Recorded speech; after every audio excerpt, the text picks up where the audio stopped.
Have you ever wondered how artists create these amazing vases and bowls with different colors and patterns? Today, we're going to use a simple example to teach you how to create these amazing works yourself. Today, we're continuing our new lesson series on segmented wood turning.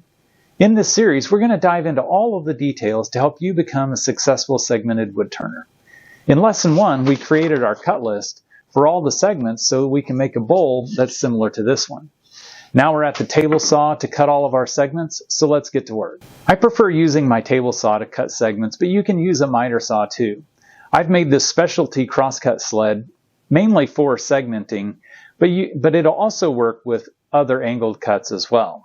You don't have to have an elaborate sled like this to cut segments. You can dial in a miter bar on a table saw just fine, and wedgie sleds are another very popular option for cutting segments. Anytime this crosscut sled makes an appearance in my other videos, I always get a lot of questions and comments, so I thought I'd spend just a minute going over some of the components. So the key to it is the fence down here, and it just moves on a pivot right here, so I can create really any angle that I want. In this case, we're cutting a 12 segment ring, so I've got marks out here, for different segments.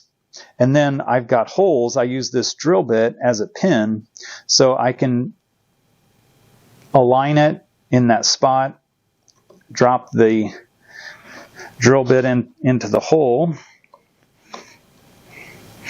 and that gives me a nice positive stop, and I know I've got it locked in the same place, which makes good repeatable cuts. Also down here on the left hand side, even though I've got the pin in this place, I use this little support arm, or kind of like a stop block.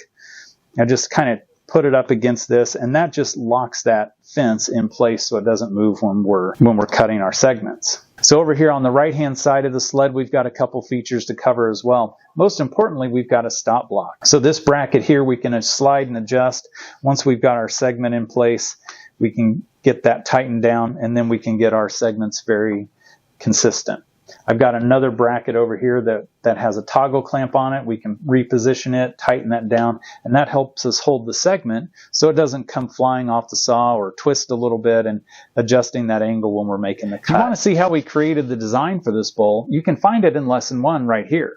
And if you'd like a printable copy of the design and the cut list, just comment segments in the comment section down below, and I'll send you a link with the files. So let's start cutting our segments. I'm going to start with ring 7 and ring 6 since they're identical.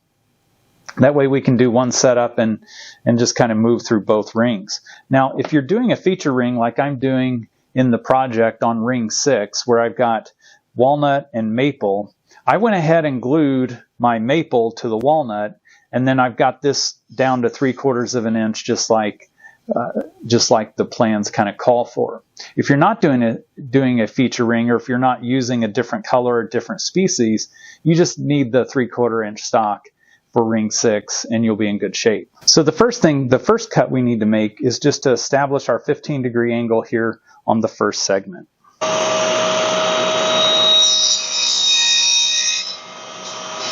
Segment established. Now on the long side, we just need to measure our segment length.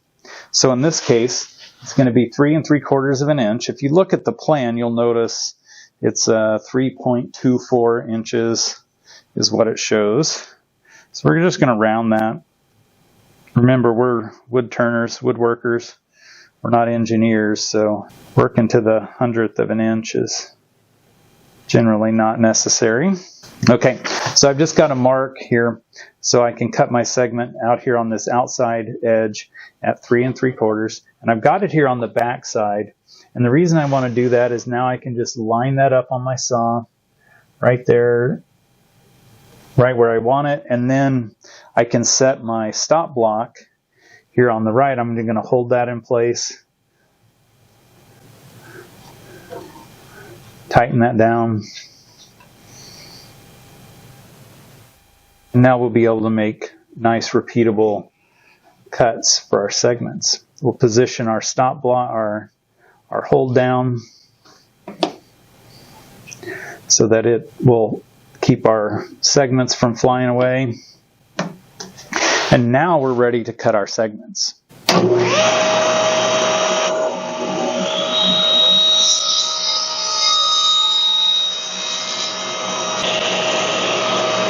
I do like to write the number on the segment. It just makes it easier to keep track of.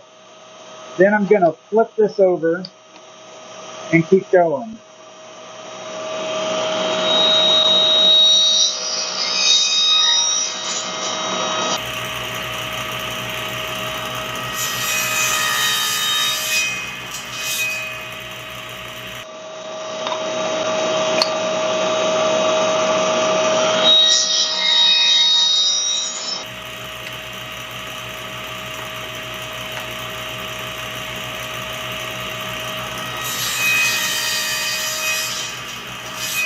With the segments cut for ring 6 and 7, it's time to go to the next ring, which is ring 5. On this one, we're going to end up cutting about 3 1/16 of an inch. You can see we're rounding up just a little bit on our cut list. So we're going to establish our 15-degree angle for our segment and make our measurement again. In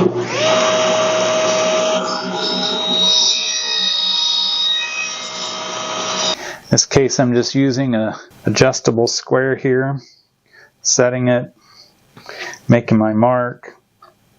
We'll get the stop block set, and then we'll be in good shape again. And really at this point, it's just a matter of kind of rinse and repeat. We're going to keep working through this same process through the rest of our cut list. We don't have not much of a difference there, so we'll just nudge that up. We'll make sure our toggle clamp still works in that spot. Tighten that up just a little bit. Great. All right, let's cut segments for ring 5. And once we've got, and so at this point, we're just going to cut segments for ring 5, 4, 3, 2, and then our base is different, and we'll cover the base later. So we'll see you when we're ready to start gluing all these rings together.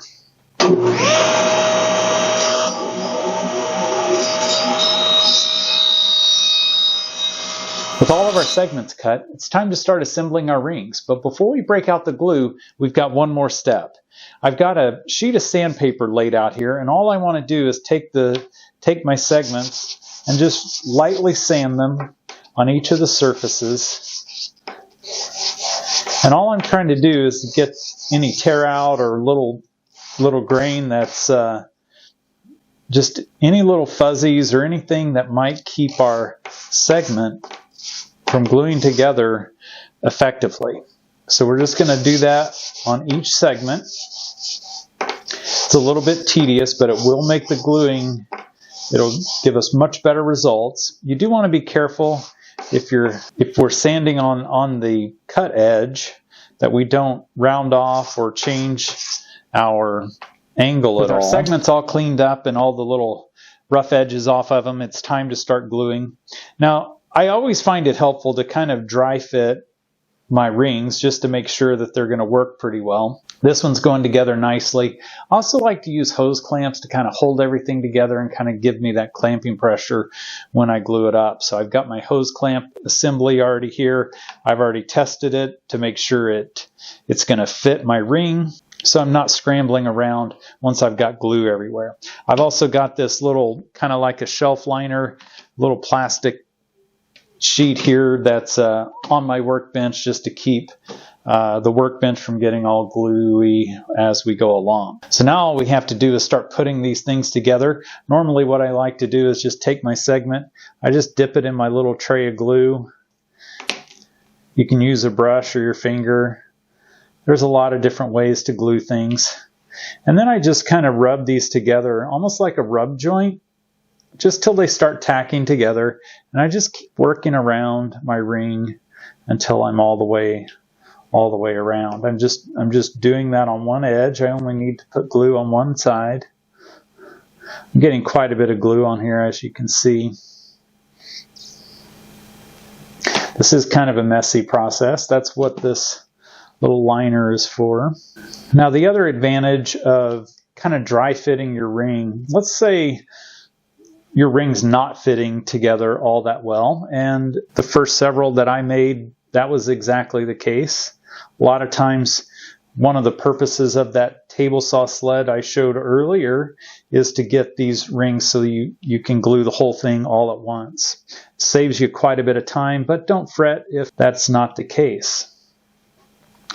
One of the reasons I like to design my rings with an even number of segments is so that if my ring doesn't fit, if it's not fitting together, I can glue six of my segments together. So I'm going to glue half of it together, then glue the other half together, and then once that is dry, then I can go back and use a sander on each half and get those edges nice and flush, and then glue together the two halves. So don't fret if it didn't come out perfectly. It's probably not going to come out perfectly the first few times you do it. I know I certainly have had my share of rings I've had to glue in multiple processes. All right, so we're pretty close here. On this last one, I need glue on both sides. And we're just going to sneak this all together. All right, if you don't have hose clamps, don't worry. There's lots of other ways you can hold these things together. I've used blue painter's tape in some cases. That will work. A lot of times what happens is I run out of hose clamps as I'm working on my project. I just end up not having enough, and so I've used all kinds of things. Rope, just kind of tightening rope together. Band clamps work well too. If you've got the ratcheting band clamps, you can also, a lot of people will take and they'll do this process. They'll kind of tighten this using a drill. I honestly like to do it by hand. You don't have to have an immense amount of pressure. Just feel like I can control things just a little bit better. And I just want to keep tightening it up. I'm going to tighten up both sides. There, that's nice and tight. And then I will also keep a mallet handy as I'm bringing this together. I want this to be as flat as I can. It just helps reduce our sanding later. Making a mess of everything, as you see. But I'll use the mallet on these just to try to keep the rings as flat as I can. All right, our hose clamp is nice and tight. We'll set this ring aside. Now all we need to do is just keep following the same process to glue together the rest of our rings. Don't forget, if you'd like a printable copy of the design and the cut list, to comment segments in the comments section. I'll send you a link to that file. In our next lesson, we'll assemble all these rings and turn our final bowl shape. So I'll see you there.